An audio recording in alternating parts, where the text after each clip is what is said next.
अस्सलाम वालेकुम वरहमतुल्लाहि वबरकातुहू। अज़ीज़ तलबा किराम, उम्मीद है आप खैरियत से होंगे। आपको मदरसा.pk में खुश आमदीद। बिस्मिल्लाहिर्रहमानिर्रहीम। इस्लाम और जदीद सियासी माशरती अफकार, जो कि M.A. इस्लामियात का पर्चा है, जिसका सबक नंबर 48 आज हम ज़ेर बहस लेकर आएंगे। आज के सबक का उन्वान होगा मस्जिद हिस्सा 2, यानी जो गुज़श्ता सबक में मस्जिद के हवाले से चंद एक चीज़ें हमारी रह गई हैं जो हम गुज़श्ता सबक में कवर नहीं कर पाए, उनको हम आज के सबक में समझने की और सीखने की कोशिश करेंगे।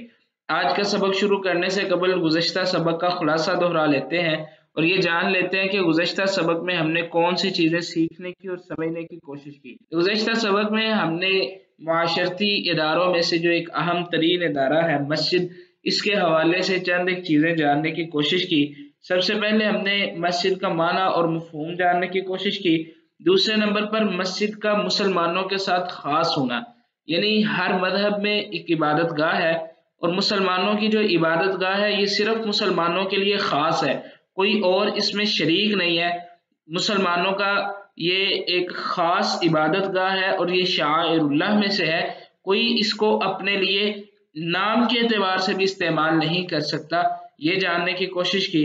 तीसरे नंबर पर कुरान और अहादीस में मस्जिद की अहमियत और फजीलत के हवाले से जो आयात और अहादीस हैं, उनमें से चंद एक अहम आयात और अहादीस को समझने की कोशिश की।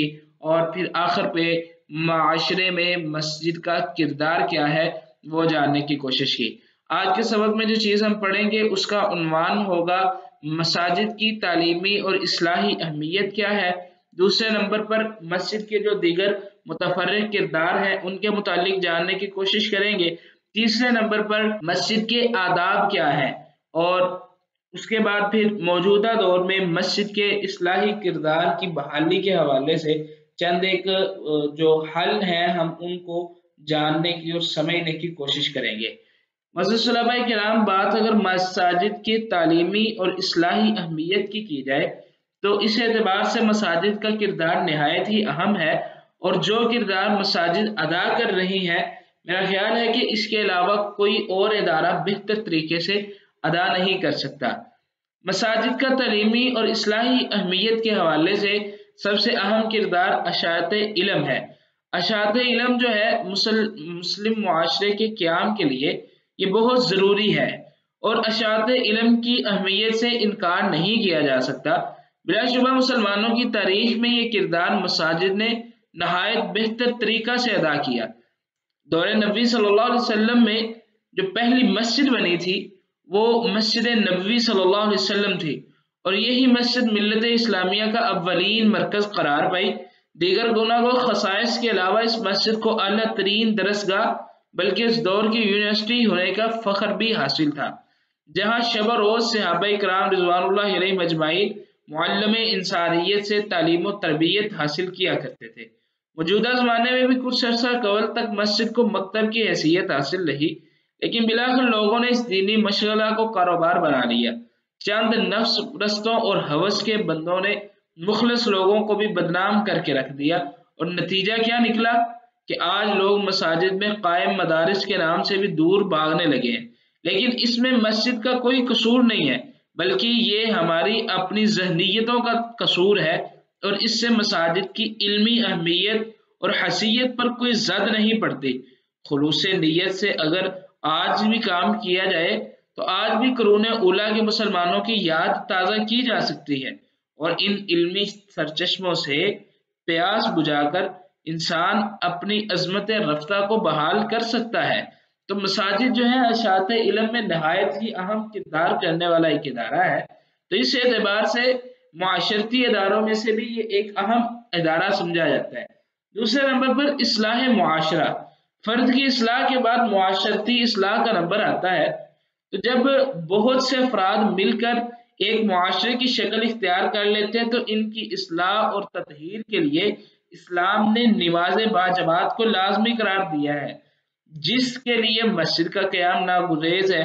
और यही वजह है कि इस्लाम ने जब अव्वलीन मुआशरा तश्कील दिया तो इसके साथ ही मस्जिद की आबादी भी शुरू हो गई थी। अल्लाह के नबी सल्लल्लाहु अलैहि वसल्लम ने जब मक्का में ऐलान नबूवत किया था تو چھپ چھپا کے آپ نمازیں پڑھا کرتے تھے، یعنی مسجد کا کنسیپٹ اسی وقت موجود تھا جب اللہ کے نبی صلی اللہ علیہ وسلم مدینہ کی فضا میں آئے، مدینہ پہنچے اور آپ صلی اللہ علیہ وسلم نے ریاست مدینہ کی بنیاد رکھی، تو پہلا کام جو آپ نے کیا وہ مسجد تھی، کیونکہ جہاں پہ لوگ مل جل کے رہتے ہیں پھر معاشرے کی اصلاح کے لیے کسی ایسے ادارے کا ہونا ضروری ہے، تو وہ کردار مسجد ادا کرتی ہے۔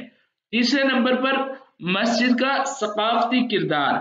مسجد کے ثقافتی کردار کے متعلق کئی مصنفین نے لکھا ہے کہ مسجد مسلم قوم کا ثقافتی اور تعلیمی مرکز ہے۔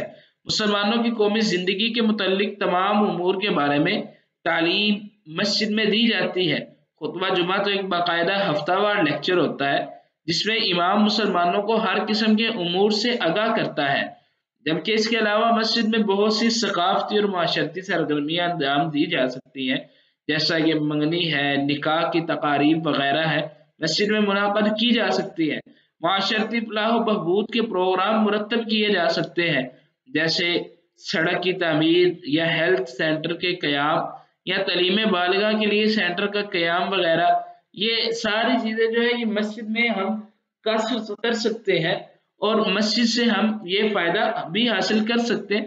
یہ مسجد کا ایک ثقافتی کردار ہے۔ آگے ہم دیکھتے ہیں کہ مسجد کے متفرق کردار کیا ہے۔ گزشتہ سبق میں ہم نے چند ایک کردار جو ہے وہ جاننے کی کوشش کی تھی، مذہبی اعتبار سے اور دیگر عبادت کے اعتبار سے، اصلاح کے اعتبار سے۔ اب آج کے سبق میں ہم جدید اور مزید جو متفرق کردار ہیں ہم ان کے متعلق جاننے کی بھی کوشش کرتے ہیں۔ سب سے پہلا جو مسجد کا کردار ہے جدید دور میں، موجودہ دور میں اور اللہ کے نبی صلی اللہ علیہ وسلم کے دور سے بھی بلا شبہ یہ چلا آ رہا ہے، وہ ہے نظم و ضبط۔ تنظیم کے ضمن میں وہ سب چیزیں آتی ہیں جو کسی قوم کے زندہ رہنے کے لیے انتہائی اہمیت کی حامل اور انتہائی ضروری ہوتی ہیں۔ گھر میں یا گھر سے باہر، درسگاہ ہو یا کھیل کا میدان، سفر ہو یا حضر، دفتر ہو یا مارکیٹ، زراعت کے کھیت ہوں یا صنعت و حرفت کی فیکٹریاں اور کارخانے، حالت امن ہو یا جنگ، حتیٰ کہ کھانے پینے، سونے جاگنے، اٹھنے بیٹھنے اور چلنے پھرنے میں بھی نظم و ضبط اور ڈسپلن کا قائم رکھنا انتہائی ضروری ہے۔ تنظیم کے بغیر کوئی معاشرہ نہ تو پنپ سکتا ہے، نہ ہی کوئی قوم منزل مراد سے ہمکنار ہو سکتی ہے۔ تو اس نظم و ضبط کا جو درس ہے وہ ہمیں مساجد سے ملتا ہے۔ دن میں 5 مرتبہ رب کے حضور حاضری ہوتی ہے، ایک امام کی اقتداء میں نماز پڑھتے ہیں۔ ہر مقتدی پر یہ لازم ہے کہ امام کی اشاروں پر حرکت کرے۔ اس اقتداء میں نظم و ضبط کا اندازہ بخوبی لگایا جا سکتا ہے اور مسجد یہ کردار ادا کرتی ہے، لوگوں کو تنظیم سازی، منظم رہنا، نظم و ضبط کا خیال کرنا یہ سکھلاتی ہے۔ دوسرے نمبر پر مسجد کے کردار یہ ہے کہ پابندی وقت۔ مسجد ہمیں پابندی وقت سکھلاتی ہے اور وقت کی پابندی جو ہوتی ہے یہ کسی قوم کی بیداری اور معاشرے کی خوشحالی کی ضامن ہے۔ اس کے برعکس جو لوگ وقت کو ضائع کرتے ہیں اور اضاعت وقت کے مرتکب ہوتے ہیں، ایسے افراد بہترین معاشرے کی تعمیر میں ناکام رہتے ہیں، جس سے پوری قوم بری طرح متاثر ہوتی ہے۔ اس اعتبار سے مسجد جو ہے یہ پابندی وقت کا خیال کرواتی ہے، پابندی وقت سمجھاتی ہے کہ ایک مقررہ وقت ہے جب اذان ہوتی ہے، اس کے بعد پھر جماعت کے لیے مقررہ وقت ہے۔ یہ ساری چیزیں ایک نظم اور ضبط میں اور پابندی وقت سکھلانے کے لیے ہیں۔ تیسرے نمبر پر مسجد جو ہے یہ اتحاد و مساوات میں کردار ادا کرتی ہے، یہ لوگوں کو آپس میں مل بیٹھنے کا موقع دیتی ہے۔ مسجد میں آ کے تمام انسان برابر ہوتے ہیں، امیر غریب کا کوئی فرق نہیں ہوتا۔ اگر ملک کا بادشاہ نماز پڑھنے آیا ہے تو اسی ملک کے رہنے والا جو سب سے غریب ترین ہے وہ مسجد میں آ کے متحد ہوں گے، دونوں ایک ہی صف میں کھڑے ہوں گے، ایک ہی صف میں محمود و ایاز کھڑے ہو جاتے ہیں۔ تو مسجد یہ اتحاد اور مساوات سکھلاتی ہے۔ اسی طرح مسجد بطور عدالت بھی استعمال کی جا سکتی ہے، مسجد میں فیصلے بھی کیے جا سکتے ہیں۔ اللہ کے نبی صلی اللہ علیہ وسلم کے دور میں بھی یہ کام ہوتے رہے، خلفائے راشدین میں مسجد میں فیصلے کیے جاتے رہے ہیں، تو مسجد میں فیصلہ کیا جا سکتا ہے، مسجد کو بطور عدالت بھی استعمال کیا جا سکتا ہے۔ آگے مسجد کا ایک کردار یہ بھی ہے کہ اصلاحی کمیٹی کے طور پر मस्जिद के जिम्मेदारों और जो नमाज पढ़ने वाले हैं मोहल्ले के बाअसर और सालेह लोगों पर मुश्तमिल इस्लाही कमेटियां बनाई जाती हैं जो एक नज़म के साथ मोहल्ले में दावत और तबलीग और इस्लाह का काम करती है। दावत दीन के लिए कमेटी के अफराद न सिर्फ घरों बल्कि दुकानों और कारखानों पर भी शख्सी तौर से मुलाकात करते हैं। तो इस एतबार से इस्लाही कमेटियां जो है इनकी तश्कील भी मस्जिद में होती है। और आखिर पर मुख्तसरन दारुल मतालिआ, यानी मस्जिद का एक किरदार ये भी है कि अगर कोई बंदा अपने इल्म की प्यास बुझाना चाहता है, कुछ पढ़ना चाहता है, मुख्तसरन कुछ देर के लिए अपने आप को इल्म की दुनिया में ले जाना चाहता है और किताबों के साथ वो लगाव रखता है, तो मुख्तसरन जो दारुल मुतालिआ है यानी लाइब्रेरी है, कुतुब खाना है, तो मस्जिद को बतौर कुतुब खाना के भी इस्तेमाल किया जा सकता है। वो वहां पे बैठ के पढ़ सकता है, किताब पढ़ सकता है, कुरान के माना और मफहूम समझ सकता है, अहादीस को समझ सकता है। किराम, ये मस्जिद के मुतफर्रिक किरदार है, मजीद भी कई एक किरदार है इस हवाले से। लेकिन आगे हम देखते हैं कि मस्जिद के आदाब क्या है, यानी मस्जिद के मुतफर्रिक काम और किरदार तो है, अब ऐसा भी नहीं है कि इन किरदारों के चक्कर में मस्जिद का अदब ना किया जाए, बल्कि मस्जिद के आदाब भी हैं। हम मस्जिद के चंद एक अहम आदाब देखते हैं।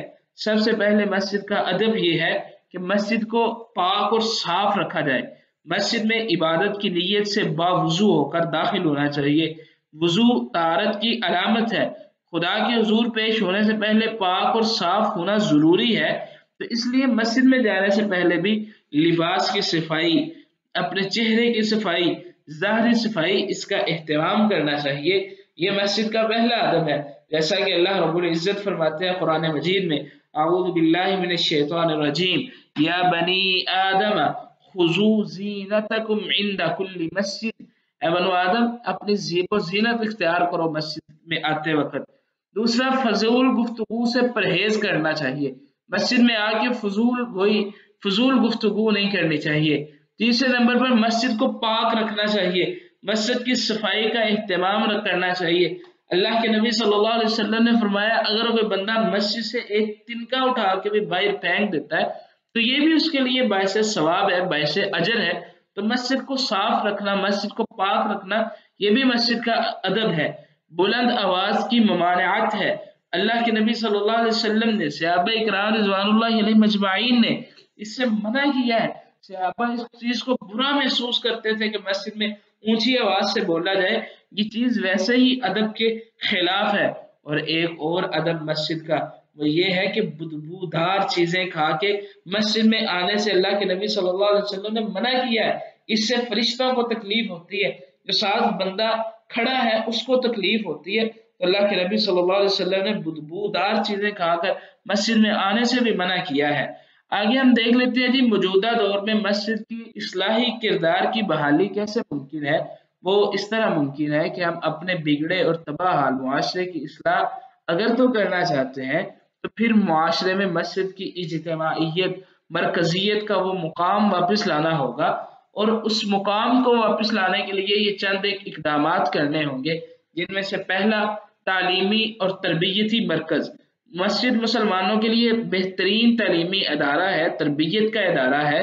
तो इस मस्जिद को उम्मत के लिए तालीमी और तरबियती मरकज बना के पेश किया जाना चाहिए। लोगों को बतलाना चाहिए और समझाना चाहिए कि ये मस्जिद तालीम और तरबियत का बेहतरीन इदारा है।